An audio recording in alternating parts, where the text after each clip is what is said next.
When we see the word armada, most of us will imagine a fleet of warships on the open waters. However, over a 3-day period in 1950 in Farmington, New Mexico, in broad daylight no less, over 1,000 residents of the area witnessed instead a fleet of flying saucers, anywhere from 200 to 500 in total, hovering and maneuvering in the skies above them. Given that the state of New Mexico, and indeed the entire United States, was less than 3 years removed from the famous Roswell incident, it is easy to see how this incident would have caused a mixture of panic and interest.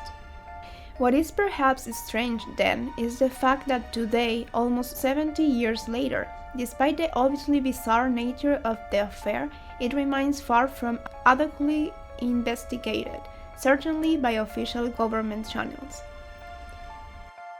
And while it occurred before the setting up of Project Blue Book, given the fact it took place over a 3-day period combined with the sheer volume of witnesses, this is still quite surprising, or perhaps even suspicious. Maybe particularly so when we factor in the classified military and intelligence documents that have come to light since. Just what did take place during those 3 days in March 1950, and what, if anything, did the United States government, or shadow aspects of it, know of the events? In fact, the location itself would appear to be of particular interest to the case. The small town of Farmington, which in 1950 had a population of no more than 5,000 people, and likely less than 4,000, sits in the upper northwest of the state of New Mexico. It is a mere 60 miles from the famous Four Corners region of the United States, where the states of New Mexico, Arizona, Utah, and Colorado meet. Should you wish to do so, at the point of this meeting, one could place 2 feet in 2 states and 2 hands in the remaining 2 states, at least in theory. Many Native American tribes, going back hundreds of years, considered the area to be absolutely sacred, as well as an area to be treated with the utmost respect. Indeed, we have examined the legends of Skinwalker Ranch and the skinwalkers themselves. Many people from the New Age movements and spirituals believe the crossing points create a healing energy, while some even suggest that these energies open portals or getaways to another world, dimension, or some other realm of existence. This last point is perhaps most interesting, not only given the fact that UFO sightings are reasonably high in all 4 states that border the Four Corners region, with some claiming Colorado is even home to human alien bases deep under the mountainous terrain.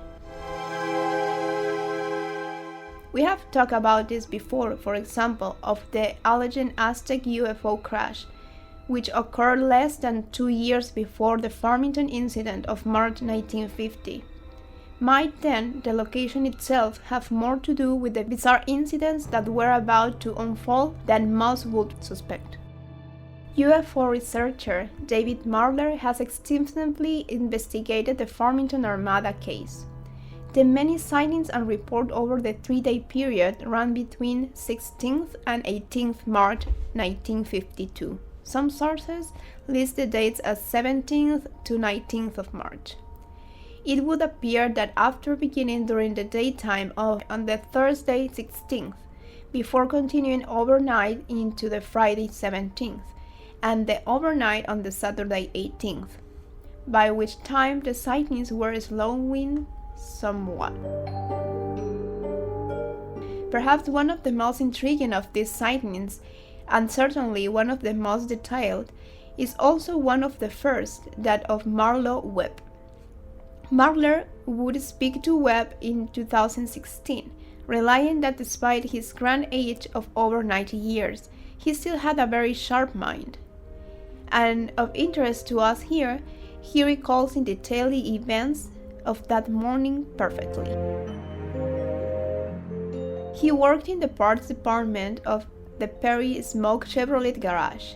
On this particular morning, at a little after 11 a.m., he would notice several people stood outside near the gas pumps on the forecourt.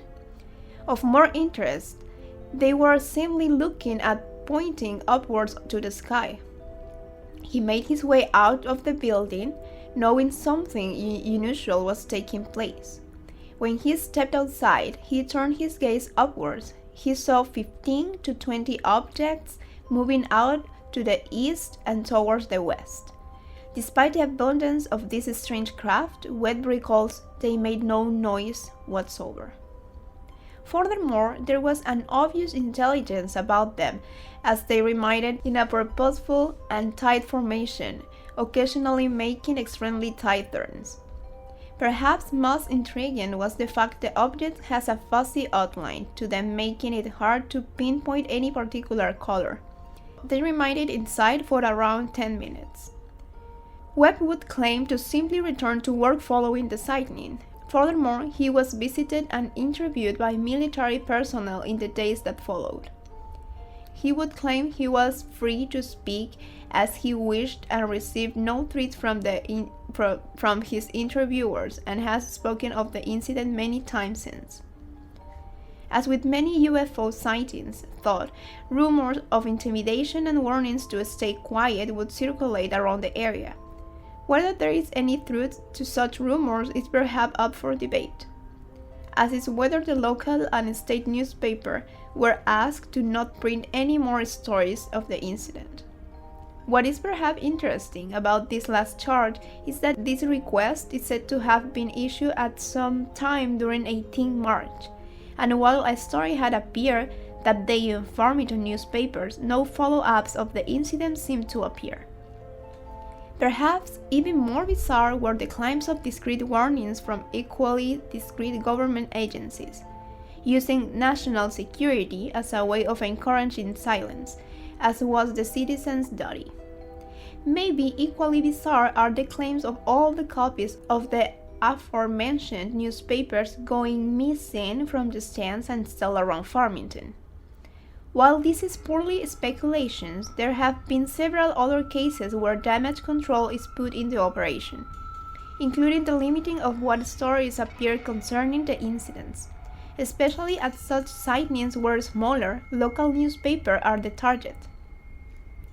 Whether this conspiracy of intimidation and information control have any truth to them remains unknown.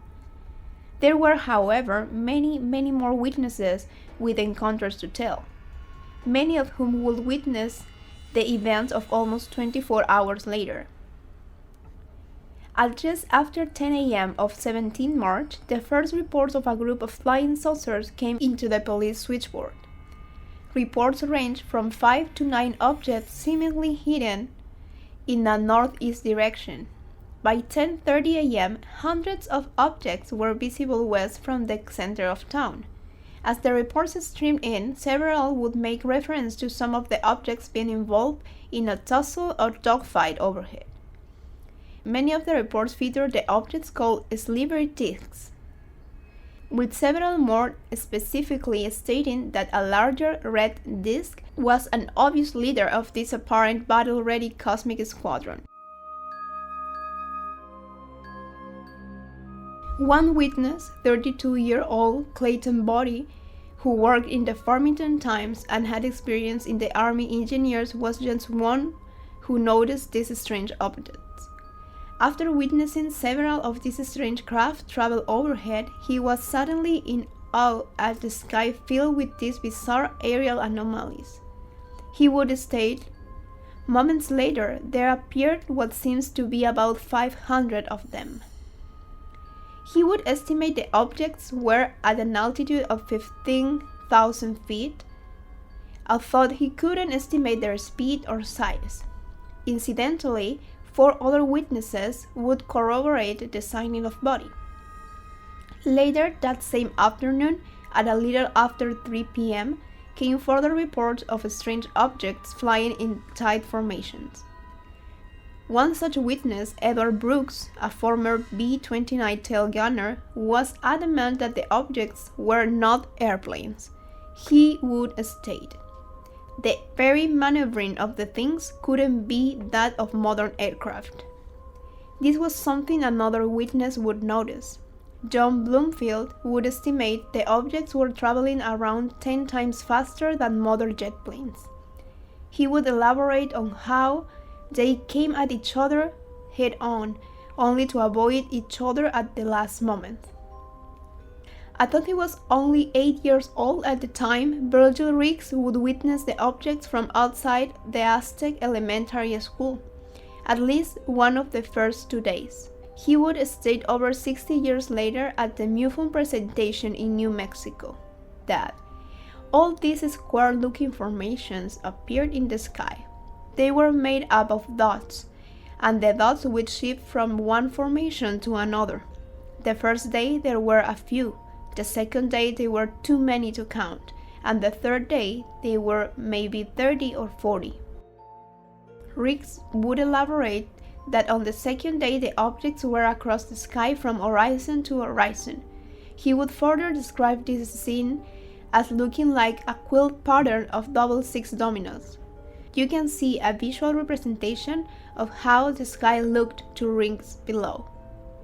He would speak also of witnessing objects moving from one formation into another, so forcing one of the existing objects to move as a consequence.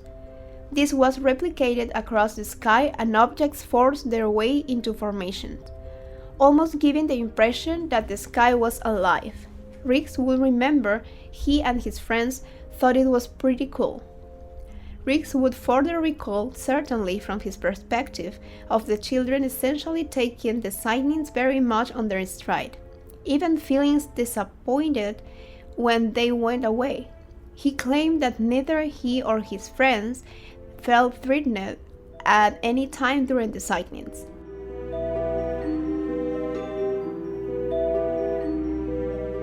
One of the most intriguing witness statements would come from local resident Harold Thatcher, not least as he claimed to have successfully worked out the triangulation of the craft. He would claim that if the anomalous objects were B-29 plane, it would have been 2,000 feet in the air and traveling more than 1,000 miles per hour. He would further state, "I am not a professional engineer, but I have engineers working under me and I know how to work out road triangulation on an object. Indeed, those speeds and the maneuvers that were made at them were unthinkable for conventional aircraft." Perhaps also of interest, if only as another example of how the mind of Dr. Donald Messel worked, in that he would simply grasp at anything at all that would have even the tiniest chance of explaining such sightings and then run with it against all common sense.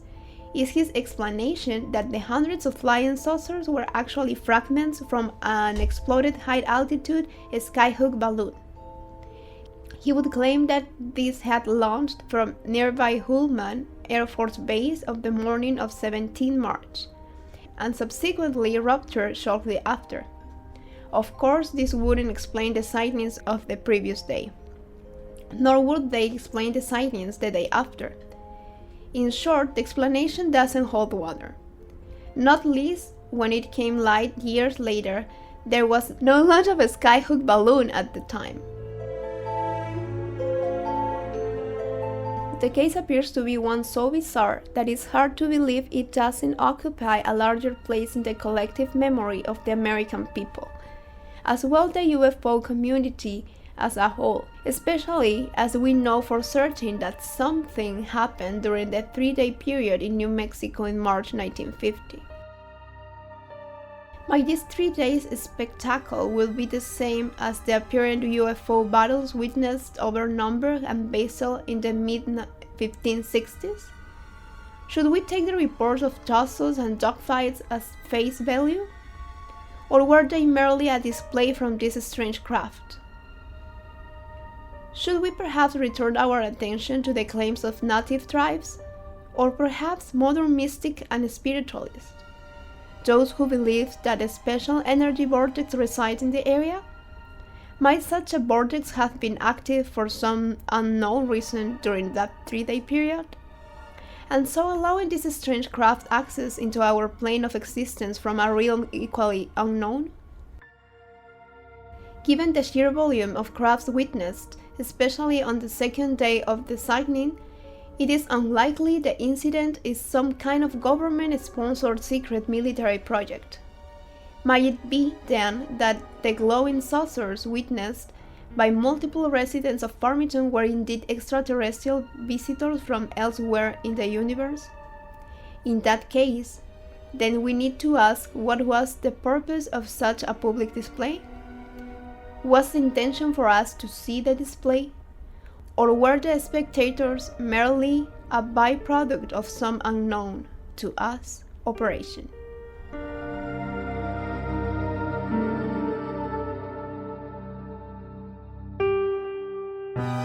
And you, what do you think? Let us know in a comment, give us a like, and subscribe for more videos. See you in the next story.